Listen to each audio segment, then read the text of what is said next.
उत्तराखंड में सेना से सेवा पूरी कर लौटने वाले अग्निवीरों के लिए रोजगार के लिए नए अवसर तैयार करने की दिशा में राज्य सरकार जल्द बड़ा कदम उठाने जा रही है। मुख्यमंत्री पुष्कर सिंह धामी की घोषणा के बाद प्रस्तावित अग्निवीर रोजगार सेल ARC को लेकर देहरादून में पूर्व सैनिक कल्याण सलाहकार परिषद के अध्यक्ष और यूथ फाउंडेशन के संस्थापक कर्नल सेवानिवृत्त अजय कौटियाल ने प्रेस वार्ता की। उन्होंने बताया कि इस सेल का उद्देश्य अग्निवीरों को उनकी योग्यता, अनुभव और कौशल के अनुरूप सरकारी, निजी और कॉरपोरेट क्षेत्रों में रोजगार उपलब्ध कराना होगा। साथ ही उन्हें जरूरत के अनुसार स्किल ट्रेनिंग देकर विभिन्न क्षेत्रों में समायोजित करने की भी योजना है। उन्होंने कहा कि सेल की रूपरेखा तैयार की जा रही है और जल्द ही इसे धरातल पर उतारा जाएगा। देहरादून से अभिषेक की रिपोर्ट। अग्निवीर योजना जब लागू हुई उसके बाद में 4 साल पूरे करके अग्निवीर का पहला बैच 31 दिसंबर को आ रहा है और उसके बाद बहुत जल्दी दूसरा बैच 1 महीने के बाद में आ रहा है। इन दोनों में उत्तराखंड में जो वापस आएंगे अग्निवीर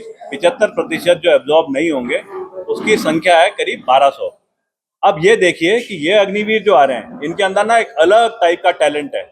इन्होंने ऐसी परिस्थिति में ऐसे टाइप की ड्यूटीज करी हैं जो कि करने के बाद में कुछ भी करना इनके लिए बहुत अच्छे तरीके से, चाहे समाज का निर्माण हो, चाहे परिवार का हो, चाहे सोसाइटी का हो, उन सब में इनका बहुत बड़ा रोल रहेगा।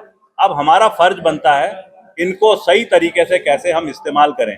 पहले तो इनको अपने परिवार के लिए और सोसाइटी के लिए, तो वही सोच लेकर के उत्तराखंड के मुख्यमंत्री श्री पुष्कर सिंह धामी जी ने पिछले 1-1.5 महीने से एक प्रयास करा, हम जिसमें शामिल करे गए, ऐसी और भी कुछ लोग थे, और उसके बाद में एक तरतीब बनाई गई कि अग्निवीर जो योजना है उसके जो लड़के आ रहे हैं अभी उनका क्या क्या कौशल है, क्या क्या हुनर है, उस कौशल हुनर को कैसे हम हमारे जो रोजगार देने वाले जो विभाग हैं, चाहे वो स्टेट गवर्नमेंट के हों, चाहे सेंट्रल गवर्नमेंट के हों, चाहे कॉरपोरेट के हों, उनको कैसे बीच में एक ब्रिज बन के अच्छे तरीके से करा जाए, कैसे इनके समन्वय को बनाने के लिए चीज़ों को और आसान बनाया जाए।